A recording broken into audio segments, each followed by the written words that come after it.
Which one is the fake theory? All of them? Hey, folks, comedy. We're really doing it. I'm gay. He's homeless. Sweep it up. Oh, I missed the bike. Why am I doing this? And make sure you go and you like and subscribe and you check out all of his other, fan favorite of Liz Furioni. How's my life? It's pretty good. I mean, some stuff is tough, but, that's true with everyone. Yeah. Well, thanks for taking some time to talk to me, Tulsi. I've seen you so many times. I just have a couple. Okay. That's a lot. No, well, this is from the. No. This is from the. This is the talk and the question, so I have notes and stuff. Okay, no. Oh my God. No. I wouldn't take that much. Here's question one of No. All right. Okay, so clearly with you, it seems like your number one issue is ending foreign wars. I would say. I mean, it is ending the wasteful, stupid wars that have and continue to drain resources and lives from our country. Right, and I love the message, and I know you get a lot of people also, especially obviously the veterans and stuff, who know so much more about that than I do. What would you think your number 2 or number 3 issue would be important in this? Look, healthcare is a serious issue. It's impacting so many Americans. Protecting our environment is one that I'm deeply, deeply concerned about. Dedicating the resources that we need to infrastructure, including clean water and protecting our environment, is critical. There are so many different issues. I find it hard to say, well, here's 1, 2, 3, and 4. Right. Sure. And that, this is more important than that, because every one of these issues has a very direct impact on all of our lives. Right. And I think we've got to be able to do more than one thing at a time. The reason why I make the point that foreign policy is domestic policy is because unless we deal with that, we will never have the resources we need to address the needs of everything else. Right, and it makes so much sense. Yeah. Let's quit wasting the money on freaking weapons and killing and hurting people, and let's invest that money here. That's right. Yes, and then you've talked about that, what you could do with that money, that's a lot of stuff. Yeah. I'm not, and this is partially my fault for not, but there's too many candidates. It's freaking crazy. What is your healthcare policy? Single payer plus is what it's called. And it's essentially a single payer plan that we all pay into. Every single American is guaranteed quality health care through that plan.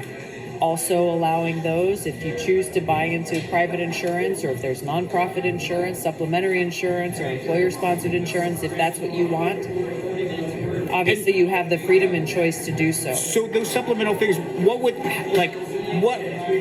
these are the details, honestly, that I can tell you, well, here's my 500-page plan on healthcare. But I would be lying to you to say that would be what would be enacted into law, because as we all know, this is where the details get worked out between the executive and Congress. I think it's most important as the president, commander-in-chief, to come in and know what our objective is, and to then be able to work with congressional leaders to be able to hammer out exactly what those details are. So that's your starting point. I think the distinction between me and the other candidates running for president, and you have some who are saying, well, let's just improve the Affordable Care Act. And on the other end, you have some saying it's single payer and nothing else, and we have to eliminate private insurance. My approach, I think, is a more balanced one that ensures no one is left behind, that everyone is able to get the quality health care that they need. We as a country pay less for that care than we are currently, while increasing people's ability to get the care they need, while still ensuring that if people want that private option or supplementary option, obviously they will have the opportunity to do that if they choose. It's the health insurance companies, the insurance companies.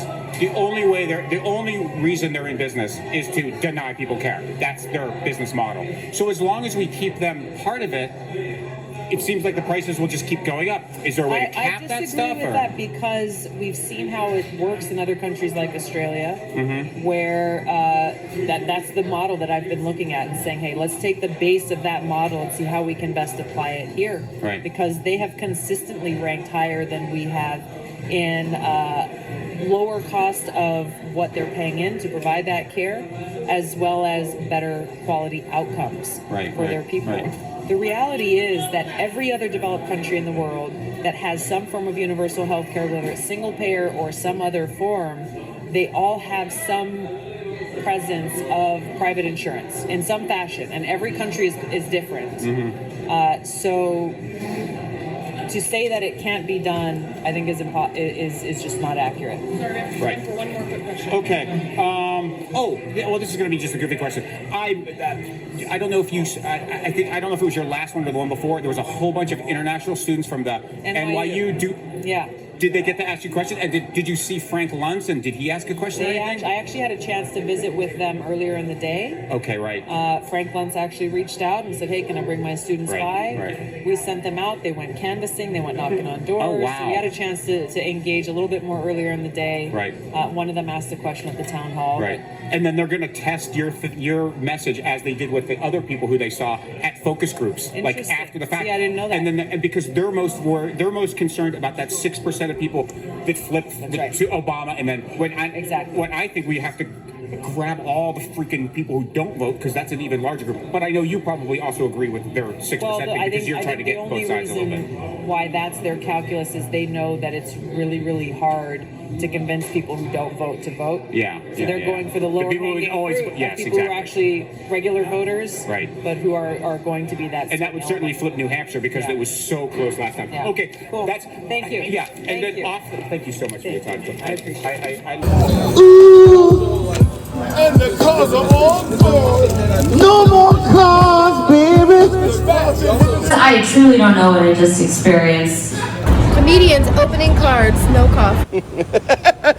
You're like Nardwar for cards. He goes, wait. He goes, wait a minute. That's been and do to the lutu. Yes. Do to. I said that.